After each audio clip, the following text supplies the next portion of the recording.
Salut et bienvenue sur la chaîne YouTube de Foil Magazine. Si tu suis la chaîne, tu sais que j'aime bien tester les produits de la marque suisse Indiana. Et aujourd'hui, qu'est-ce qu'on va tester? Eh bien écoute, tu l'as compris, on va tester une board de foil. Et c'est pas n'importe laquelle, c'est une 5.4 de 90 litres designée par Andy Winman. Donc au sommaire de cette vidéo, on va voir son unboxing, ses caractéristiques, on va regarder la planche en détail, je vais aller la tester sur l'eau, je te donnerai mon avis ainsi que ma conclusion. C'est parti, générique. C'est parti pour ses principales caractéristiques. Alors, la planche se décline en plusieurs tailles et donc en plusieurs litrages. Tu as du 70 litres, du 80 litres, du 90 litres, du 115 litres et du 135 litres. Elle est vendue sous forme de pack avec sa housse, ses straps et ses poignées. Et enfin, elle se vend sur le site Indiana Surfboard de 1379 à 1499 euros. Voilà pour les principales caractéristiques. Alors, pour qui est destinée cette board? Alors, c'est la plus petite planche de la gamme Flatwater Allround de chez Indiana. C'est une planche idéale pour absolument tous les niveaux, que tu sois débutant ou que tu sois un expert par exemple. Elle est vraiment conçue pour pouvoir t'aider à progresser tout le temps en wingfoil et vraiment à maximiser le plaisir sur l'eau. On a donc une planche progressive du débutant à l'expert, ce qui fait de celle-ci une planche durable dans le temps. Maintenant, unboxing. Alors tu vas me dire, pourquoi faire un unboxing d'une planche de wing? Eh bien figure-toi, c'est parce que chez Indiana, toutes les planches sont vendues avec leur housse dédiée. Oui, chaque planche a sa propre housse. Alors cette housse, c'est une véritable housse de voyage et de transport. C'est même marqué dessus de faire attention pour le transport. Elle est sobre avec une aération pour le séchage de la planche, une poignée de portage sur le dessus sans oublier la sangle de portage réglable qui se fixe à l'aide de velcro.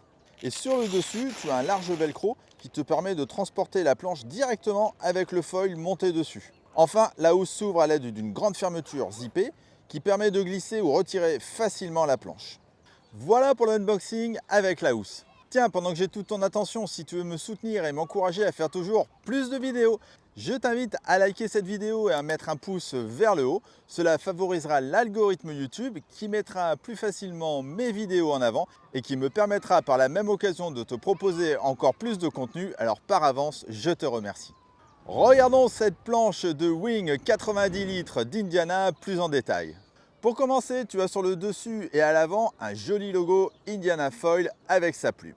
Juste au-dessus, tu as 4 trous pour y fixer une poignée. Tu verras, elle s'installe facilement, tu as juste à mettre les vis. Et elle va te servir principalement dans le shore break. Et oui, Indiana sont les seuls à proposer cette option. Au-dessus, tu as la valve de décompression Gore-Tex. Niveau revêtement, tu as un pad en EVA en peau de crocodile et ce n'est pas en diamant comme souvent. L'avantage, c'est que même quand tu es à genoux et que tu n'as pas de combinaison, c'est une matière qui ne va pas t'irriter tes genoux justement par exemple. Tu as des inserts de strap avant pour y mettre des straps en V et tu as le choix entre 3 positions, ce qui est vraiment top pour régler cela avec précision. On recule et tu as les inserts de strap arrière réglables aussi avec 5 positions. Enfin, on a l'attache de leash. En dessous et à l'avant, tu as le logo Indiana Foil. Au milieu, tu as la poignée de portage creuse et ergonomique. Et enfin, le double rail US Box. Alors attention, le boîtier US Box a une petite particularité comme tu peux le voir. Et oui, les écrous se mettent à l'extrémité du boîtier versus au milieu comme la majorité des boîtiers US Box. Mais je te rassure, hein, dessus tu peux mettre n'importe quel foil standard. Tu as aussi une réglette de mesure pour régler ton foil avec précision. Enfin, tu as le numéro de série, le nom du shaper et les caractéristiques sur la board. Ici, c'est une 5.4, ce qui fait 162,5 cm de long par 26, c'est-à-dire 66 cm de large, et 4,5 huitièmes, soit 11,75 cm d'épaisseur. Le tout pour un volume de 90 litres et un poids de 6,4 kg. Cette planche conviendra pour un rider entre 40 et 90 kg. Et pour le look, on aime ou on n'aime pas, mais l'effet brossé, moi j'aime bien.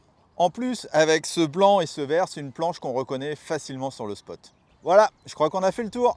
Niveau shape, tu as un léger double concave en dessous et à l'avant. Il est vraiment très léger versus l'ancienne version que j'avais pu tester. Perso, je trouve que c'est le meilleur compromis pour une efficacité optimale. Elle est relativement droite, mais elle s'affine sur le dessus pour faire bien l'effet du rocker. Vis-à-vis d'autres planches, elle n'est pas très épaisse et du coup tu n'es pas trop haut non plus sur l'eau. Alors par contre tu n'as pas de kicktail comme sur pas mal de planches, mais bon franchement moi je trouve que c'est vraiment pas très grave. Le tail justement, il est bien droit et bien carré pour avoir un maximum de vitesse. Par contre, tu n'as vraiment aucun arrondi, hein. Les rails sont vraiment carrés pour avoir un maximum de stabilité. Tu as aussi un pont légèrement creusé et cela se fait beaucoup en ce moment, mais certains ont vraiment des ponts très creusés. Là, le pont, il n'est pas très creusé et ça va. Pour moi, c'est juste ce qu'il faut. Le but, bien évidemment, c'est d'être le plus proche possible de son foil et donc d'avoir un maximum de stabilité et de réactivité. Maintenant, tu veux savoir ce que j'en pense? Pour rappel, je fais 1m80 pour 80 kg. Je me change et on va la tester ensemble tous les deux, c'est parti. Déjà quand tu la transportes, franchement la poignée elle est super agréable. Les mains elles passent bien dedans, donc ça c'est cool. Et avec le foil et tout, c'est bien équilibré et je trouve vraiment ça bien d'avoir la poignée sous la board. Bon, une fois que je suis debout, je tiens bien en équilibre, hein. Pourtant c'est une 90 litres, donc c'est assez impressionnant. C'est une 90 litres et moi je fais quand même 80 kg. Et je suis vraiment bien stable dessus, elle s'enfonce mais elle coule pas et je suis vraiment très stable et ça c'est grâce aux rails qui sont ultra carrés et pas du tout arrondis. Donc ça c'est cool de bien tenir sur ce board. Allez c'est parti.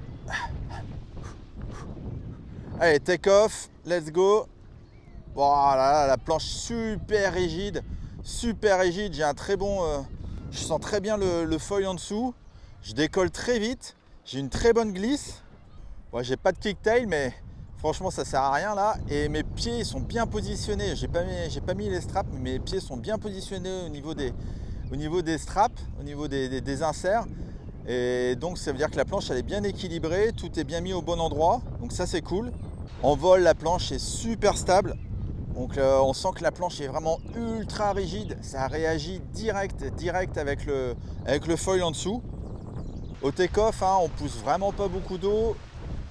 Et si je fais une touchette, hop, elle remonte, la planche repart direct. C'est vraiment une planche ultra agréable, hein. Et au niveau du poids, on sent bien le poids de la planche. Franchement, 6 kg, voilà, c'est tout à fait raisonnable. En tout cas, j'ai pas l'impression d'avoir une planche lourde qui a envie de redescendre.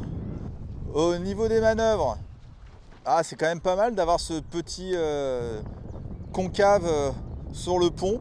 Franchement, au niveau des pieds, c'est vraiment pas mal. Puis tu mets bien tes pieds par rapport au rail, donc ça, je trouve ça cool aussi. Donc vraiment, la planche, hein, elle est bien rigide. Ça, c'est surtout la construction sandwich, hein, qui fait ça. Et puis le carbone, hein, bien évidemment. Donc j'adore ce board. Pourtant, là, il n'y a pas beaucoup de vent, hein. Et tu vois, 90 litres, ça pourrait presque être une planche de light, parce que je décolle vraiment très vite. J'ai vraiment des bonnes sensations avec cette planche. Je le redis, je vais le redire plein de fois, mais je sens que j'ai une board ultra rigide en béton, hyper solide, avec du bon carbone. Les manœuvres, tout passe nickel. C'est une très bonne surprise, hein, cette planche. Bon, après Indiana, ils font vraiment du super bon matos. C'est dommage qu'on n'en voit pas un peu plus souvent partout sur les spots, parce que franchement ils méritent. Alors les plus de cette planche, eh bien le fait d'avoir un pack complet, ça c'est génial. Tu as la housse, les straps, la poignée, ça c'est vraiment très bien. Un poids dans la moyenne basse, donc ça c'est plutôt bien aussi. Sans oublier une belle finition. Et toujours dans les plus de cette planche, eh bien sa rigidité, c'est vraiment incroyable. On a vraiment une planche ultra rigide sous les pieds, je le redis encore. Concernant les axes d'amélioration, car le produit parfait n'existe pas, j'aurais bien voulu avoir une poignée sur le côté de la housse pour transporter la planche, je trouve ça plus pratique. L'attache de leash, elle est discrète, mais je la trouve un petit peu petite. C'est pas forcément très simple de pouvoir mettre le cordon de son leash justement. J'aurais bien aimé avoir un trou, en tout cas une largeur un peu plus grande. Et voilà, hein, j'ai rien à dire de plus sur cette planche, elle est vraiment incroyable. On arrive à la fin de cette vidéo et donc à la conclusion. Tu peux acheter cette planche absolument les yeux fermés, je te la conseille, elle est top de chez top. Tu peux te la procurer, fais-moi confiance, tu ne seras pas déçu. Tu peux la retrouver principalement sur le site Indiana Surfboards, mais tu peux aussi la retrouver dans certains surf shops qui distribuent la marque. En tout cas, je te mets le lien dans la description si tu veux y accéder directement. Voilà, c'est terminé pour cette vidéo. Merci de l'avoir regardé jusqu'au bout. Si tu as des questions concernant ce produit, n'hésite pas à me les poser dans les commentaires, j'y répondrai avec plaisir. Et à suivre d'autres vidéos du monde du paddle sur Subpassion et du foil avec Foil Magazine. Ciao ciao!